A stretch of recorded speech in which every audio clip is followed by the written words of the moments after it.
Hello दोस्त, कैसे हो? उम्मीद करते हैं बढ़िया होंगे, मस्त होंगे, स्वस्थ होंगे और ज़बरदस्त होंगे। तो ये वीडियो को देख रहे हैं तो स्किप ना कीजिएगा, पूरा देखिए। आप नए हैं इस चैनल पे तो सब्सक्राइब कर लीजिए और बेल आइकन को दबाना ना भूलिए ताकि ऐसी वीडियो आपके पास आती रहेगी। मैं राहिला सलीम, डॉक्टर मोहम्मद सलीम की वाइफ हूँ। अल्हम्दुलिल्लाह हम लोग भोपाल से बिलोंग करते हैं। मेरे हस्बैंड ने पहले इस्लाम कबूल किया, एक जैन फैमिली से बिलोंग करते हैं। मैं अग्रवाल फैमिली से थी।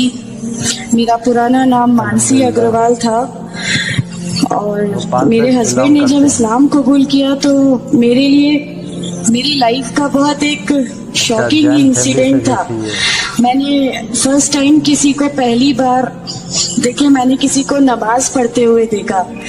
मैंने अचानक ही अक्सर करके एक पर्टिकुलर टाइम होता था और ये घर से कहीं चले जाते थे और मैं इनसे पूछती थी कि आप कहाँ जाते हैं, तो ये रिप्लाई करते थे this is none of your business, you have to do your job.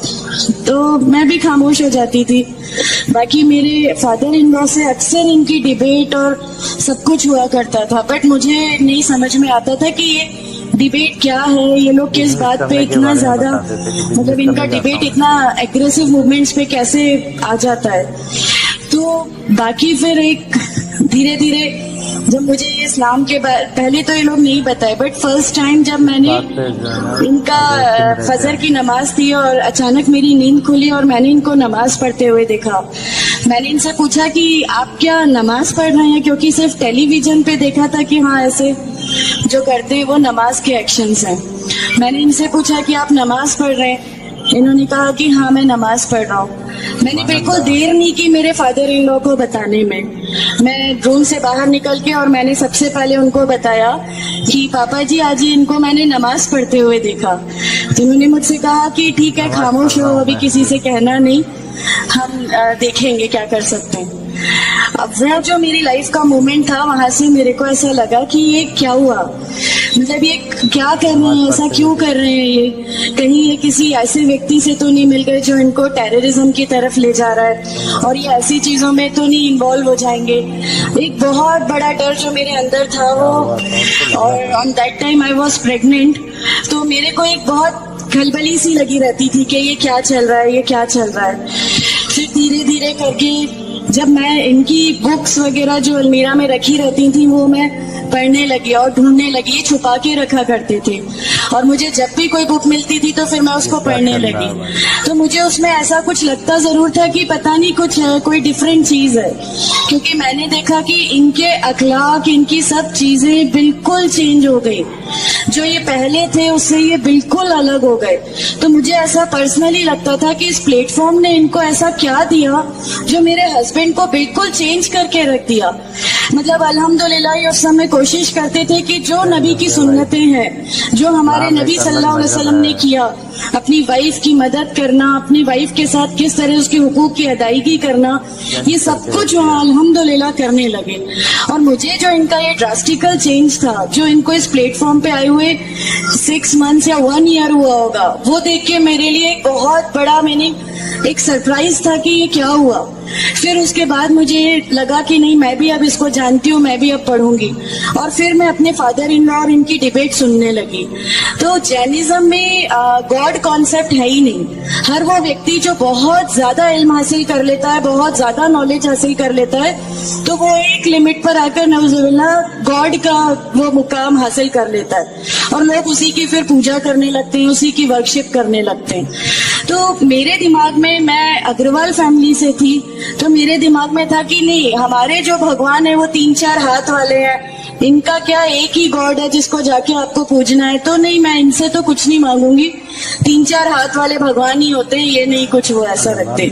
तो वहां से एक थोड़ा सा डिस्ट्रैक्शन मेरे को गॉड कॉन्सेप्ट का आया।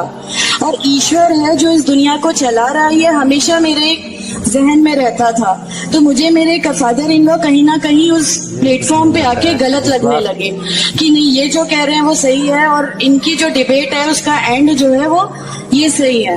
फिर धीरे धीरे करके मुझे इनकी चीजों पे यकीन आने लगा अल्हम्दुलिल्लाह। फिर हमारे एक फैमिली फ्रेंड है उनके यहाँ, ये मुझे ले गए वहां पर।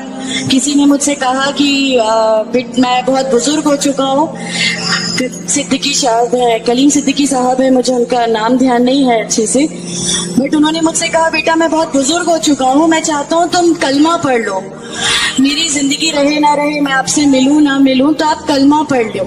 तो अल्हम्दुलिल्लाह मैंने कलमा पढ़ लिया।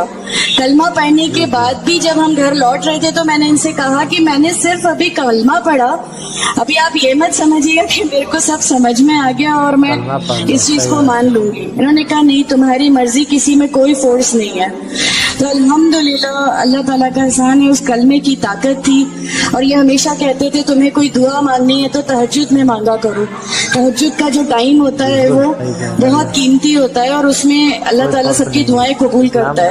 इन्होंने मुझे एक दुआ सिखाई थी कि तुम एक दुआ मांगो कि या मेरे रब, अगर मेरा हस्बैंड गलत रास्ते पर है तो उसको सही रास्ते पे ले आ, और अगर मैं गलत रास्ते पे हूँ तो मुझे सही रास्ता दिखा दे।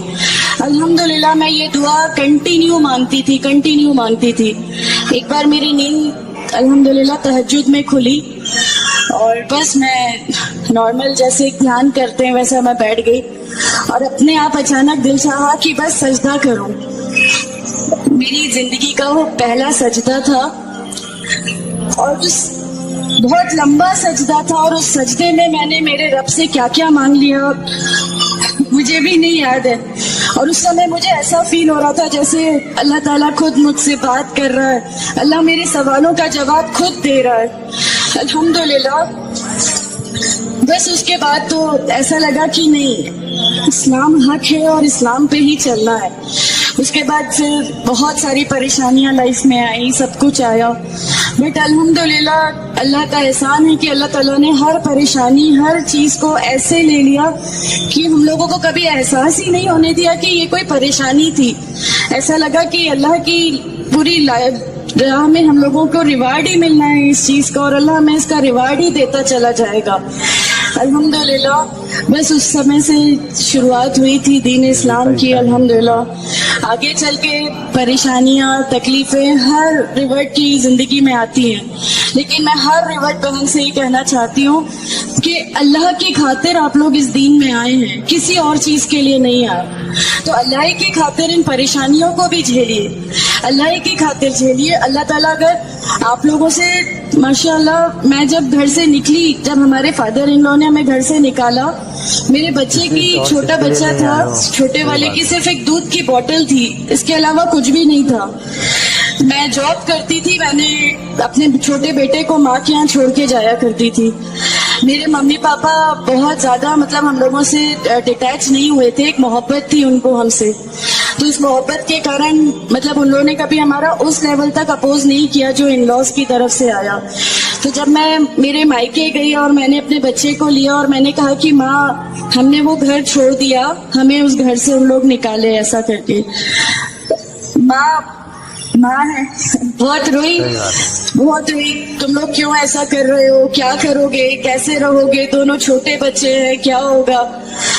मैंने कहा कि माँ आप सिर्फ एक माँ हो ना, वो मुझे 70 माँओं के बराबर मोहब्बत करता है, तो जो रब मुझे मेरी 70 माँओं के बराबर मोहब्बत करता है वो कैसे इस दुनिया में मुझे रुस्वा कर सकता है। सिर्फ एक छोटा सा ही विश्वास था। अल्हम्दुलिल्लाह